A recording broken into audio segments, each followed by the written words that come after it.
ჩვენ გაცვლის პირველი ნაწილის სტუმარი გახლავთ ექსპერტი ახლო აღმოსავლეთის საკითხებში ვასილ პაპავა. ბატონო ვასილ, დიდი მადლობა რომ მოხვედით და მონახეთ დრო. როგორი კუთხით მინდა გასაგები ახლა ჩვენ დავისაუბროთ ახლო აღმოსავლეთზე, ირანი, ისრაელი, ამერიკა და ზოგადად დანარჩენი ქვეყნების ურთიერთობაზეც ერთმანეთთან და თვალშისაცემი იყო, რომ ინფორმაცია იყო ძალიან დამალული. რეალურად რა ხდებოდა აი ამ 12 დღის განმავლობაში, რომელმა მხარემ რეალურად რა ზარალი განიცადა, ან ერთმანეთი რატო გააფრთხილეს, ან ერთმანეთი რატომ დაბომბეს, რა დაზიანდა ამ დროს, რით არის განპირობებული ინფორმაციის ასეთი ნაკლებობა, თუმცა ჩვენ ისაც მოზომილად გვაწვდია ყველაფერზე ინფორმაციას და როგორც გაუხარდებათ იმ კუთხით და ეს ეხება ყველა დასავლურ მედიასაც და არადასავლურ მედიასაც, თუმცა დასავლური დემოკრატიული მედია თითლება და სიტყვის თავისუფლების ფლაგმანად დასავლეთი, მაგრამ ანალოგიური ვითარება, რაც მათთვის ხელსაყრელია, ის ინფორმაცია გამოდის, რაც არ არის ხელსაყრელი, არ გამოდის. ამ შემთხვევაში ინფორმაცია იყო დაფარული, თქვენ იცით სპარსული, რამდენადაც მე ვიცი, სპარსული წყაროები რას ამბობენ და კიდევ მინდა აუცილებლად ვისაუბროთ იმაზე, რამდენად არის შესაძლებელი 90 მილიონიანი ირანში გადატრიალება. მაგრამ დავიწყოთ ინფორმაციით. მოგესალმებით მისლამყურებელს. მოკლედ ეს 12 დღიანი დაძაბულობა შეინიშნებოდა არა მარტო ახლო აღმოსავლეთში, განსაკუთრებით ჩვენს სოციოლოგსაც თუ გადავალებთ თვალს. ცოტა ხმამაღლა თუ შეიძლება. ჩვენ სოციოლოგშიც ჭარბობდა ეს დიდი ყურადღება, გამომდინარე. დიდი ექსპერტობაც. ხო, ეს ასე რომ ვთქვათ, ერთვის თან ამ ნებისმიერ საკითხს არა მარტო ირანის თემას. თავისთავად მიმდინარეობდა გაჩაღებული საინფორმაციო ომი, ან ერთი მხარე ირანის გულშემატკივრობდა, ამას თავის არგუმენტების მოყავდათ, მეორე მხარე ისრაელს, მესამე არც ისე დიდი რაოდენობა იყო ნეიტრალურ პოზიციაზე და უფრო ცდილობდა ეს კონფლიქტი არ გადაზრდილიყო, ისეთ ფართომასშტაბიან დაპირისპირებაში, რაც აისახებოდა თავისთავად ჩვენზე, რა თქმა უნდა, უარყოფით და დადებითად გონდა ისახოს ესეთი დიდი ქვეყნის დესტაბილიზაცია. ახლა საინფორმაციო მას რაც შეეხება, ზოგადად ახლო აღმოსავლეთის ქვეყნები ოფიციალური პრესა, ყოველთვის ის არის ხელისუფლების რუპორი, პროპაგანდისტული. ამიტომ ნებისმიერი ახლო აღმოსავლური ქვეყნის პირველი ან მეორე ან ოპოზიციური ნაკლებად არის მოზომილად გააჩნია რომელ ქვეყანას, მაგრამ ახლა ირანზე და საუბრობდა აი ამ კონკრეტულ ამ რეგიონზე, მან ყველაფერი პროსახელისუფლებო არის. მით უმეტეს, როდესაც ეხება ასეთ კონფლიქტს. მან ყველა ერთ პოზიციაზე არიან და თავისთავად რაც მაღალი რანგის პირები აცხადებენ, იმას უკვე ავრცელებენ ჟურნალისტების და ეს ბლოგერები და სოციალურ აქტიური ესე ირანის მოქალაქეები. ამიტომ გასაკვირიც არ არის, რომ მათი პრესის შემხედვარე იქ სულ სხვა სურათია. თუმცა ისრაელიც არ გამორჩეოდა უხვი ინფორმაციულობით. ხო, ისრაელის სპეციფიკა გასაგებია ახლა ამ ხელა ქვეყნის წინააღმდეგ ასეთი მასშტაბური ოპერაციის დაწყება. მოითხოვდა ინფორმაციის კაცრ კონტროლს გამომდინარე იქიდან რომ ისრაელი პატარა არის და ირანი დიდია და ისრაელისთვის უფრო მტკივნეული იქნებოდა ირანის მიერ მიყენებული ზიანი ვიდრე ირანის, იმიტომ რომ ირანისთვის უფრო დიდი ხანგრძლივი სამხედრო ოპერაცია იყო საჭირო თავისთავად ამერიკის შეერთებული შტატების ჩართულობით. აი მაშინ უკვე ირანსაც უფრო დაეტყობოდა ვიდრე ისრაელს. აი 12 დღიანი ეს ომი, რომელს უფრო დაეტყო? რაღაცა მან ორივეს დაეტყო, გააჩნია რა კონტექსტში. ახლა ისრაელმა თავის ამოცანა შეასრულა, მოკლევადიანი პერიოდზეა გათვლილი ისრაელის სამხედრო მანქანა, ყოველთვის ასე იყო. და მცირეხნიან ომებზე. ხო, სწრაფად, ელუსებურად და გამანადგურებელი დარტყმები. ზუსტად ესე იყო ყველა ომი, თითქმის ყველა ომი არაბულ ქვეყნებთან. და თავისთავად აი ამ შუალედებში სპეცოპერაციების ჩატარება, დივერსიული ასე რომ მოქმედებები, პოტენციური მოწინააღმდეგის წინააღმდეგ. ესე იგი, თავისთავად ამერიკის შეერთებული შტატების ჩართვაც იმ სახით, რაც ჩაერთო, ეს გასაგებიც იყო, იმიტომ რომ მან ისრაელი არის ერთგვარი ფორპოსტი. ყველაზე საიმედო, ვიდრე არაბული ქვეყნა, იმიტომ რომ ბევრი არაბული ქვეყანა იყო პროდასავლური და გახდა უკიდურესად ანტიდასავლური, იყო პროსაბჭოური და გახდა მერე პროდასავლური, ანუ მან ისეთი მყარი პოზიციების ჩადება ათეულობით წლის განმავლობაში, რომ ის შენ ინტერესებს ატარებდეს, ეს მხოლოდ ნავთობმონარქიებზე შეიძლება ითქვას. მან უფრო სხვა პრაგმატული პოზიცია ამ საკითხთან დაკავშირებით, მაგრამ სხვა დანარჩენი ქვეყნები, აი პარადოქსულია, რესპუბლიკური მმართველობის ქვეშ რომელიც ქვეყნები არაბულ სახელმწიფოები, მან ყოველთვის ეს მერყევი იყო საგარეო ვექტორი. ყოველთვის. აი ეს არის ვიდრე მონარქიულებში უტყუარო ფაქტი. სირიის ხელისუფლება დრო გვაქვს ჩვენ მგონი ხო რომ კი გვაქვს ჩვენ დრო. ხო იმიტომ რომ მაყურებლების დეტალების ესეთი ხა მთლად არ ჩავყვები ისტორიულ იმას, მაგრამ ისეთ მეს მოვიყვან მომენტებს რაც თვითონ შეუძლიათ გადამოწმონ და ეს არის მნიშვნელოვანი იმ კუთხით რომ დავინახოთ აი მონარქიული სახელმწიფოები არც ერთი არ დგამს ანტიდასავლურ ნაბიჯებს რომელი იორდანია ნავთობმონარქიები კუვეიტი საუდის არაბეთი მაროკო იქ თავისთავად თავისი ინტერესები აქვს და ზოგჯერ ახლა დასავლეთის კრიტიკასაც უშვებენ მაგრამ აი ანტიდასავლურად განწყობილი დაჯგუფებების ტერორისტული დაჯგუფებების დაფინანსება აი ასეთი ნაბიჯები მცირე რაღაცებით შეინიშნებოდა მცირე დოზები, მაგრამ თვითონ სახელმწიფო არ არის ანტიდასავლური, მაგალითად სადამ ხუსეინი რო იყო ჯერ საგებლობა დასავლეთის მხარდაჭერით, მერე განუდგა, მერე ისევ თანამშრომლობდა, მერე განუდგა და ბოლოს დამხობი დამთავრდა. იგივე სირიის ხელისუფლება ციუმის პერიოდში რაღაც პერიოდი დასავლეთთან თანამშრომლობდა, მერე უკვე დროსაც ანტიდასავლური გახდა, სანამ ბაშარ ასადის ის არ დაამხეს ხელისუფლება, იგივე ლიბია მეფის დროს არანაირი ანტიდასავლური არ იყო პირიქით ბრიტანეთის და ამერიკის ბაზები იყო. მოვიდა კადაფი, სანამ არ დაამხეს, ერთ-ერთი ფორპოსტი იყო ანტიდასავლური პოლიტიკის. იგივე ირანი. ხო. ანუ ეს არის საინტერესო შახის დროს. ხო, შახის დროს, ხო, ყველაზე ერთგული და ასე ვთქვათ, ყველაზე ძლიერი დასავლეთის ის იყო დასახლენი რეგიონში. როგორც კი მონარქიული წყობა დაამხეს და მოვიდა რესპუბლიკა, იქ უკვე დაიწყო ასეთი ყევები და მის შემდეგ ეს გახდა ანტიდასავლური ის მათ წინა ისტორია აქვს, მაგას თად უსაფუძვლოდ ანტიამერიკანიზმი ირანში არ გავრცელებულა. მან ძალიან ანტიდამოკიდებულება უსაფუძვლოდ არსად არ ვრცელდება, მე მგონი. ხო, ნუ ბევრი ისე ავრცელებს ახლა მე პროპაგანდისტულ იმაში, რომ ირანელები ფანატიკოსები და ნუ არ არის იმ ფანატიზმსაც აქვს რაღაც საფუძველი. თუ არ ჩაეძიენ, ნუ მაშინ ვერ გააკვირდა გაყვები იმ პროპაგანდას, რაც აჭრილებულია. ანუ ეს ახლა მაგალითი იმით მოვიყვანე რომ ეს არის მოცემულობა საინტერესო რომ ეს მონარქიული ქვეყნები წყნარად არიან, მშვიდად არიან, ანტიდასავლური იმაზე განწყობაზე არიან, თითქმის ყველგან ამერიკული ბაზებია. იმიტომ რომ როგორ ჩანს თვითონ მათ მიხვდნენ რომ ციუმის პერიოდში ეს ორი ბანაკი რო იყო, კაპიტალისტური დასავლეთი და სოციალისტური აღმოსავლეთი, კომუნისტური აღმოსავლეთი, იგი ჩინეთიც იყო. ამ ორ ბანაკს შორის ვინც მეტის კარგის მომცემი იყო მათი ქვეყნის სადა ვის არის უფრო მეტ ფულს აკეთებდნენ ფულს აკეთებდნენ და თან მათი რეჟიმებისთვის საფრთხე არ იყო და ახლა კომუნიზმი და მაოიზმი მონარქიულ წყობას ძირშივე გამორიცხავდა და ისე დაჯგუფებებს აფინანსებდნენ ვინც მონარქიებს ამხობდნენ ამიტომ ამ კუთხით არჩევანიც ლოგიკურიც იყო ამ კონტექსტიდან გამომდინარე და არა იმიტომ რომ თქვა სულდათ საბჭოთა კავშირი მაგრამ ისეთი იდეოლოგია ჰქონდათ ათეისტური ანუ ეს იყო მთელი კომპლექსი მიუღებლობა რამაც განაპირობა მათი არჩევანი დასავლეთის მიმართ. აი ამ საინფორმაციო ომში ყველა ცდილობს თავისი ის ნარატივი გავრცელოს. დასავლეთის პრესას რო გადავხედოთ, მანდაც ჩანს ახლა პროირანული ის იმას ვერ ნახავთ.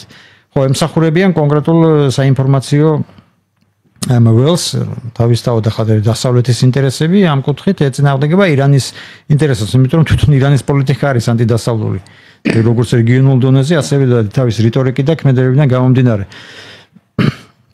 აი ნეიტრალურსაც შეეხება, ანუ სად არის, სად უნდა დავიჭიროთ, ხა დასავლეთს უნდა დაუჯეროთ, ლამის უკვე დაამხეს აიათოლების რეჟიმი და შახი დააბრუნეს. თუ ირანულ პრესას დაუჯერებთ, ლამის იერუსალიმში შევიდნენ. ანუ ისეთი ურთიერთ გამომრიცხავ ისრაელი გავანადგურეთ ან ირანი 50 წლით უკან დავხიეთ. აი სად არის ის ზღვარი, როგორ უნდა ხა ნეიტრალური მიდე რო შევხედოთ, ვის უფრო მეტი ზიანი მიადგა. ამ 12 დღიან ომმა ერთი რამ ვაჩვენა რომ ირანის სამხედრო მანქანა ახლოსაც ვერ მივა ისრაელის სამხედრო მანქანასთან. ტექნოლოგიური იმით განვითარებით საუბრობ საერთოდ ჩამორჩებოდა სადაზვერვოსფეროთი ხო ეს საერთოდ კოსმოსება ეს მოსადის სპეცოპერაციები ესე იგი, ირანის ჰაერსაწინააღმდეგო სისტემა პირველივე საათებში სამ დაბომბას დაიწყებენ თავისთავად 60% გამოყვანილი იქნა წყობრიდან და მე განადგურებული. 60%, ну რაც მიახლოებული ზოგი 70 წერ და ზოგი 40 და შუალედი ეს არის. რომ 60% და ზუსტად ამ განაპირობა ეს ეფექტიანობა. დანარჩენმა ვერ მოახერხეს ეფექტურად ეს ისრაელის თვითმფრინავების ჩამოგდება, ხო, იმიტომ რომ ახლა კი არ ვცდები რაღაც იმას, მაგრამ აი დანაკარგების ის დიდი არ ქონდა. ხო. აი ეს რაც შეეხება საინფორმაციო იმას, რომ ყველა თავის იმას წვება და ნეიტრალური საკმაოდ ძნელია, მაშინ უნდა მაყურებელი უნდა ჩაუჯდეს და დეტალურად თქვა იძიოს ეს კვირა ორი კვირა, მაგრამ ამდენი დრო ახლა ყველას არ აქვს. ზიანი ამ კუთხით ირანს მიადგას რეპუტაციული მისი სამხედრო მანქანა ვერ გაუტოლდება ვერანაირად და აი ამ 12 დღიანი მან ომა ესე იგი რა შედეგი გამოიტანა ალბათ ეს უფრო მნიშვნელოვანია იმიტომ რომ აი რაღაცა მიზანი ხო ქონდა ამას რამ ის მიზანი თუ იყო მიღწეული ამ ეტაპისთვის და გარდა ამისა ეს ხო ნიშნავს რომ ჯერ არაფერი არ დამთავრებულა და ეს რაღაც პრელუდია იყო. ახლო აღმოსავლეთში დადებული ყველა ხელშეკრულება არის ფარატინა ქაღალდი. ეს მარტო ახლო აღმოსავლეთს ეხება თუ ზოგადად? ხო, ზოგადად მასია ყველგან, რომ შეიძლება მრავალი ფაქტის მოყვანა ახლა 100 წლიანი ხელშეკრულება არ არსებობს. ან ძლიერი თუ ხარ იმ ხელშეკრულებას გააბათილებ რომ იტყვი რომ ეს არ ემსახურება ჩვენ ეროვნულ ინტერესებს ან უკვე ვითარება შეიცვალა. იცვლება გეოპოლიტიკა ინტერესები და ამიტომ იმ ხელშეკრულების ერთგული ვერ გახდები რაც 50 წლის წინ დადე.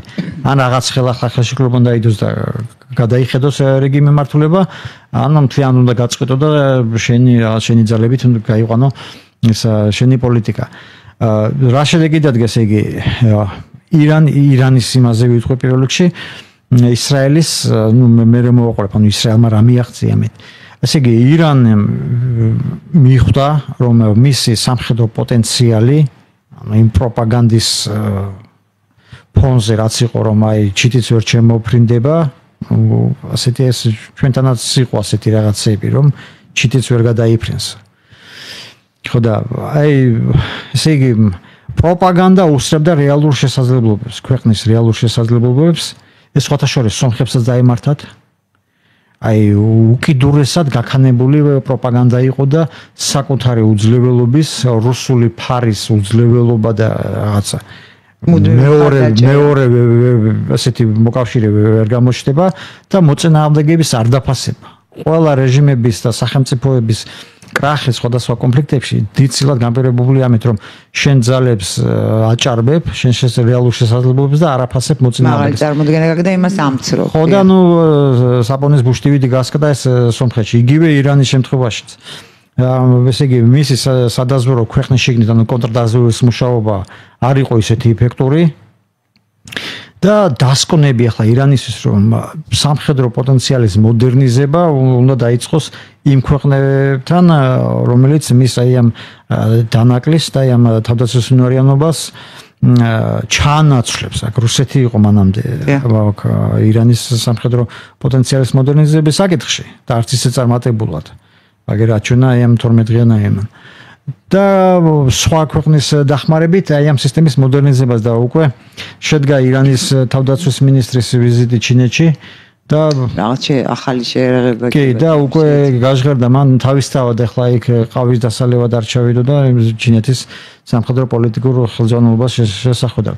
მან საკითხი დადგა ასეთი რომ ირანის სამხედრო პოტენციალის აღდგენაზე, თვითმფრინავების შეძენაზე, ასევე ჰაერსაწინააღმდეგო სისტემების და როგორც ჩანს ჩინეთსაც ამ კუთხით ამ მიმართულებით დაითანხმეს ახლა ჩინეთს. და როგორც ჩანს აქვს ინტერესი ჩვენ რეკლამის გამოცემად უნდა შევწყვეტოთ გადაცემა და ჩინეთს რა ინტერესი აქვს გარდა იმისა რომ შეერაღებას გაყიდის ირანის სამხედრო გაძლიერებისთვის აი ამაზე ვისაუბროთ ჩვენ მალე დავბრუნდებით და გველოდეთ. ბრუნდებით ეთერში განვაგრძობთ საუბარს ჩვენ სტუმართან ვასილ პაპავასთან ერთად აი შევჩერდით იმაზე ირანი რა თქმა უნდა შეეცდება თავის სამხედრო პოტენციალის გაზრდაზე ჩინეთმაც გამოთქვა მზადყოფნა.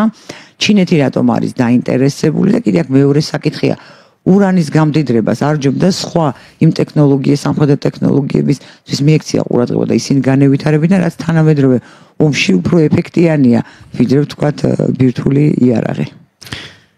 ჩინეთი დავიწყოთ. საინტერესო საკითხი ხა ირან-ჩინეთის ურთიერთობა რიგდარში სტრატეგიული მნიშვნელობის ხასიათია, თუმცა არა ისეთი, რომ ახლა როგორც ამერიკა, ისრაელის. ეს ცივი პერიოდში ჯერ კიდევ შახის დროს ჩამოყალიბდა ეს პრაგმატული ურთიერთობა. ესე იგი, მაშინ მოხდა დეიდეოლოგიზაცია თვითონ ჩინეთის საგარეო პოლიტიკაში, ხელი აიღო სხვადასხვა კონფლიქტებში ღია ჩარევაზე. ირჩია, ესე იგი, ჭიდრო ეკონომიკური კავშირები გააბას ყველა სამეგრელოსთან, ну, რაც მიმზიდველი იქნებოდა ნებისმიერ სახელმწიფოს, იმიტომ რომ სამხედრო გზით ჩარევა სადმე შეჭრა, ну, ეს თავისთავად გამოიწვევდა, ну, ჩინეთის მოწინააღმდეგეებს, ასეთი არაერთი სახელმწიფოა, მოქმედება ზუსტად აი ამ ჩინეთის სისუსტეებზე და შესრულებზე თუ სადმე სამხედრო გზით გადაწყვეტა. ბოლო ასეთი სამხედრო შეტევა, ვთქვათ, იყო ვიეტნამში, ჩრდილო ვიეტნამი 79 წელს. იმის მერე მე ვერ ვიხსენებ სადმე ჩინეთი ასე მასშტაბურად რო შეჭრილიყო თავისი ინტერესების გასავრცელებად.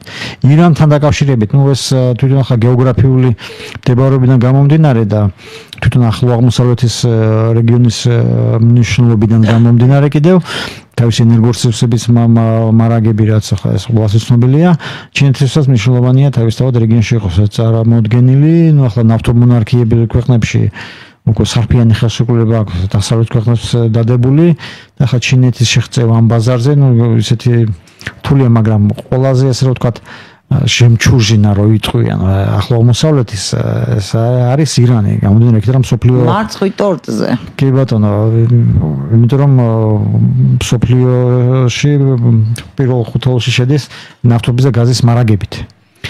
და ეს სანქციების რეჟიმი ერთგვარად დააკონსერვა ეს ირანის ბაზარი სიმდიდრე დასავლური კომპანიებისათვის და თავისთავად ეს არის ჩინეთის მომგებიანი და ბოლო მონაცემებით ირანის ნავთობის 90% ჩინეთი ყიდულობდა, რაც მას ბაზარზე გაქონდა. თავისთავად იქ ისეთ კარგ ფასში, არა ის ოფიციალურად რა სხვა სახელმწიფოებისთვის ყიდის ირანი. ანუ ქეშით აძლევს თანხას ალბათ, ხო, აბა რა საბანკო. ხო, ну იქ მად სქემები შეიმუშავებს, სანქციების იმას მე ამაზე სტატიაც მქონდა ვრცელი დაწერილი. მანდ ისეთი სქემებია, ну ახლა აქ ეთერიც არ გვაყოფა, ჩვენ რა ახსნათ. არა, ახსნა არ გვიდა, ну სქემებია. კი, სქემებია, ეს ოფიციალურად ისე არ არის, უბრალოდ სხვადასხვა ქვეყნების ტანკერების მეშვეობით, სხვადასხვა ადგილებზე ისეთ წერტილები იციან, სად უნდა აუარონ ამ იმას ამერიკულ ფლოტს, სადაც ეს არმადა დადის, ყველა იმაზე მთელ ოკეანეზე ახლა ვერ იქნება გადაჭიმული, მაგრამ მათაც აქვთ ეს ინფორმაცია და ახლა სადღაც ხდებოდა ამ ტანკერების დაკავება, მაგრამ ყველას ვერ დააკავებ, მან და ახლა იქ სხვა ქვეყნის ის რო არის თვითონ ირანულიდან გატანილის ის, ну იქ სხვანაირად ისე იფუთებოდა, საკმაოდ ის შრომატევადი და ასე დიდფულთან არის დაკავშირებული, რომ ამერიკამ ეს აღიქვეთა, ამიტომ თვალს ხუჭავდა იმაზე, ну ვერ დაბლოკავდა ყველა საკითხს. ასევე ჩინეთს ათობით მილიარდი აქვს ჩადებული ირანის ინფრასტრუქტურაში, პორტების მოდერნიზებაზე, რკინიგზის გაყვანის თემაშიც აქვს ესე ინტერესები გამოხატული და აი ამ ომმა ფაქტობრივად შეიძლება დააპაუზა ეს ჩინეთის მიმართულება აბრეშუმის გზა ეს ირანის მიმართულებით სამხრეთ ჩრდილოეთ დერეფნის საკითხი ცოტა ჰაერშია წამოკიდებული და რუსები უკვე საუბრობენ სხვა მარშრუტით ხო არ გადაუხიოთ ჩრდილოეთიდან სამხრეთით ოღონდ ირანის გავლით არა აი აზერბაიჯანიდან იქით ცენტრალურ აზია ხო და ასე რომ გადაუხიოთ აი ასეთი კომბინაციები ლაგდება ჩინეთს ეს არის მნიშვნელოვანი თავისთავად და ეკონომიკური თანამშრომლობა და ყველაზე საინტერესო ხარ რაც ამ მისიმით შედეგებიდან ჩანს ესე იგი დეკურანსაც შევეხები ჩვენ ახლა სხვა რატომა პირველი ეს ირანის შიდა უსაფრთხოებაზე ანუ აგენტურული ქსელის აღმოფხვრ საკითხში იქ რა ხარაუზებიც ირანელები ამაზე უკვე აქტიურად მუშაობენ ანუ იყო მაინც ჩანერგილი აგენტურა როგორ არის ამან აჩვენა ნუ იქ შეიძლება თვითონ ღიად არ ყიდნენ ეროვნულ ინტერესს მაგრამ იქ ისეთი სქემა, სანქციების რეჟიმი, მან ესე იგი პირადი წყენა, ანუ ამაზე მუშაობ წლები მუშაობდა ამაზე მოსადი, რომ გამოივლინა სუსტირგოლები, ან პირადი წყენების, ან რაღაც ასეთი არ დაწინაურების მომენტები, რომ ის განაწყენდა უფროსზე და ანუ აქედან რჩება ეს ვარიანტები, რომ მას შეეძლო რაღაც სახით ინფორმაცია მოვეპოვებინა ისრაელისთვის. ამ საკითხზე მუშაობს, ასევე თავდაცვის იმაზე უკვე ვთქვი, რომ ჩინეთთან უკვე მიმდინარეობს მოლაპარაკებები ამ კუთხით, იქ თვითმფრინავების შეძენაზე და ასევე ხარჯწაწინააღმდეგო სისტემის შეძენაზე და ამის პარალელურად საინტერესო ინფორმაცია გაჟღერდა, რომ ამერიკამ უკვე მოუხსნა ირანს რიგი სანქცია, რაც მას ესე იგი უკვე ოფიციალურად ეძლევა საშუალება ჩინეთთან აწარმოოს ნავთობის ვაჭრობა. ტრამპმა რო თქვა ჩინეთს რომ იმართა, რომ შეგიძლიათ ახლა ივაჭოთ ირანთან, ეს ამ კონტექსტის. კი, და პლუს ამას კიდევ იგეგმება რიგი სანქციების მოხსნა ირანის წინააღმდეგ, რაც იქნა დაწესებული წინა წლებში. და ასევე 6 მილიარდი დოლარის გამბლოკვა, რაც დასავლურ ბანკებში არის დაბლოკილი ირანულ ფულზე. ეს ერთგვარი კომპენსაცია იმ უარი თქვას ბირთვულ პროგრამაზე. არა მარტო, ახლა იმ ბირთვული ეს ყველაფერი ერთად მოდის, იმიტომ რომ მე მაგს რომ ეს ბირთვული პროგრამაც რომ არ შევაჩერთ, ვაჭრობის თემაა ეს. ხო, უყურეთ ახლა ირანს რაში გამოადგა ახლა ამ კონტექსტიდან რომ გადავხედოთ. ანუ ეს საკითხი თავისთავად ამერიკა და ისრაელი არ დაუშვებდა ირანს რომ ქონოდა ბირთვული იარაღი, ახლა ურანის გამდიდრება, ანუ ერთი ნაბიჯი არის ბირთვული პროგრამის შესაქმნელად, მით უმეტეს იმ ბალისტიკური რაკეტების, რომელიც უკვე ისრაელს აღწევდა.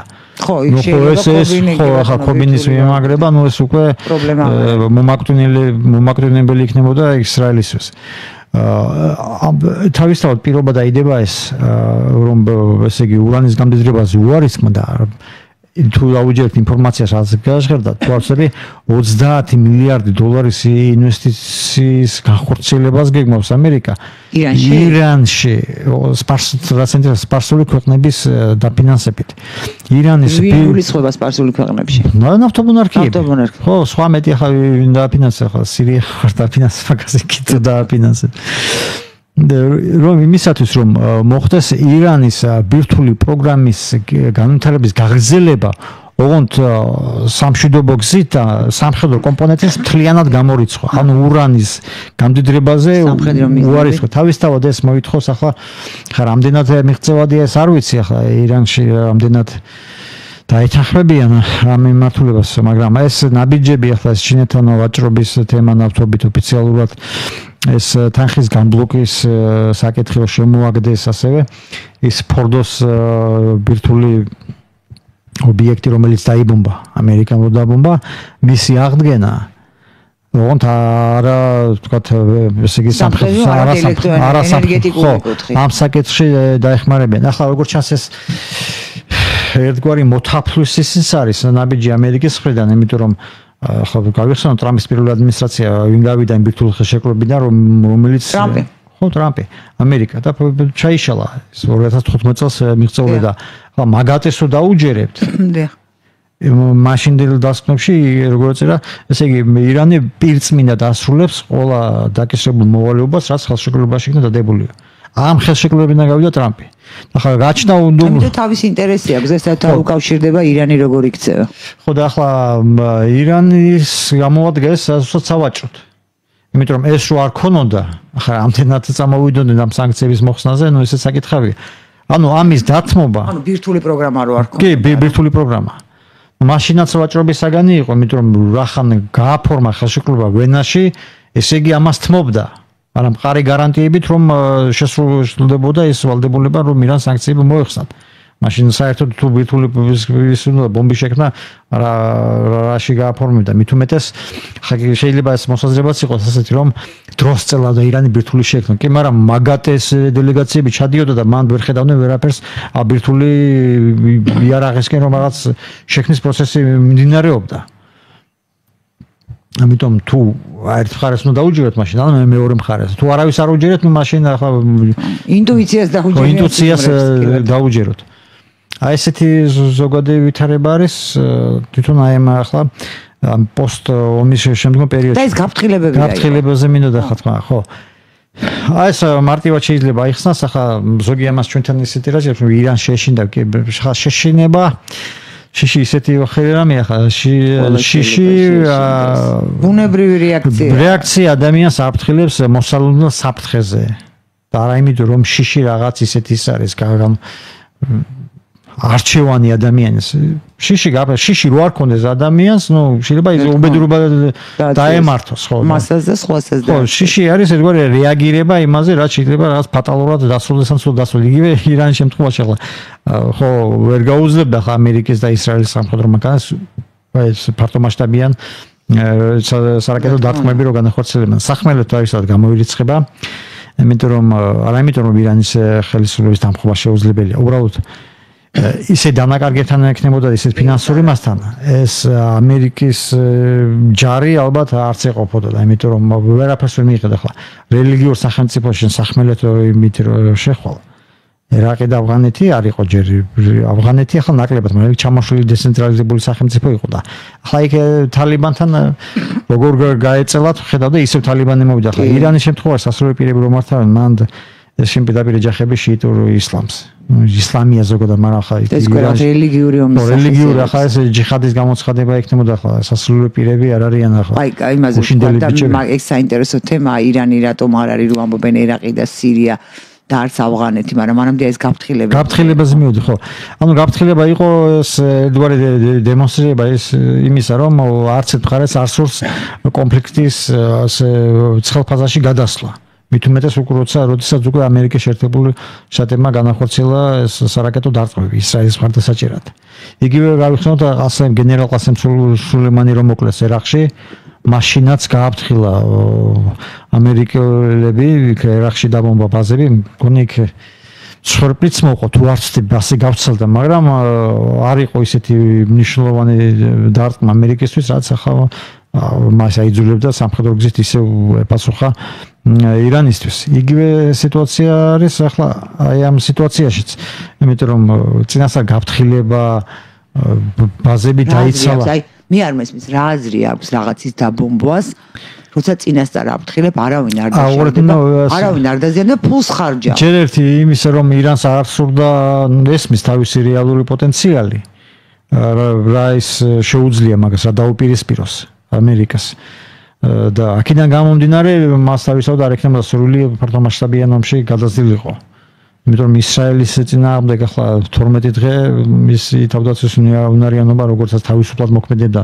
ისრაელის ავიაცია ასეთ პირობებში ამერიკა რო დამატებოდა ზედ ნუ უფრო დამანგრეველი იქნებოდა ირანისთვის ახლა ისიც კი მოიქნებდა კუც და უფრო მტკინეული იქნებოდა რეგიონის ქვეყნების ამიტომ ამის არიდებისათვის თან არცობ ნავთობ მონარქიებს აწყობდათ ახლა ქუვეითში ამერიკული ბაზა ბაჰრეინზე ამერიკული ბაზა ყატარში ამერიკული ბაზა საუდის არაბეთში ამერიკული ბაზა ახლა რომ მიწვდა ახლა იმ ბაზებს ეს უკვე იმას ნიშნავს რომ რო არ გაეფრთხილებინა მსხვერპლიც მოყვებოდა და ახლა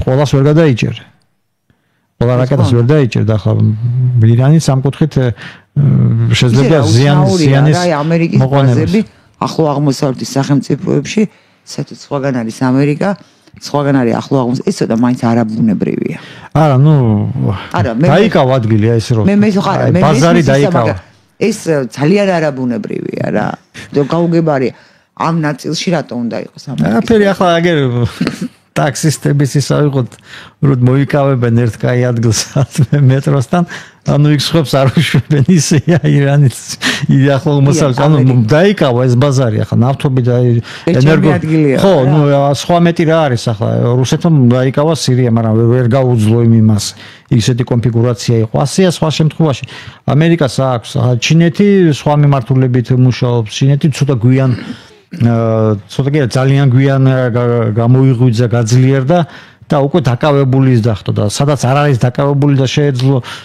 ინვესტიციების შედება იქ ცდილობს თავის გავლენების გაფართოებას და აი ეს момენტია რომ ახლა ცოტა ისეთი შედარება იყო ტაქსთან მაგრამ შინაარსი ეს არის ახლა ასობრივად იგივეა თუ ტაქსისტი ასე თავს იკლავს სხვა არ უშვებს ახლა ამერიკა რას იზამს ახლა ამ ხელა ნავთობი უშვებს სხვა საუდის არაბეთში მანამდე ბრიტანეთი იყო ერაყში ბრიტანული ბაზები იყო ეს მონარქია იყო მაშინ მონარქია რო დაამხეს გააძევს ირანში მოსადიყის თარობა სანამ მოვიდო და ნაციონალიზაციას მოახდინა ირანის ნავთობი ინდუსტრიის რომელიც ბრიტანელების ხელში იყო ამერიკამ დაელოდა სანამ ირანელები ამ გადაწყვეტილებას მიიღებენ ბრიტანელებს ძირს გამოუთხრიან და მე თვითონ შესულიყო ანუ ის ბაზარი დაიკავა იგივე იყო ლიბიაში სადაც ბრიტანული ბაზები იყო და იქ ნავთობი აღმოჩინეს, ბუმი წამოვიდა, მაგრამ კადაფიმ დაამხო, ეს ბაზებიც გავიდა.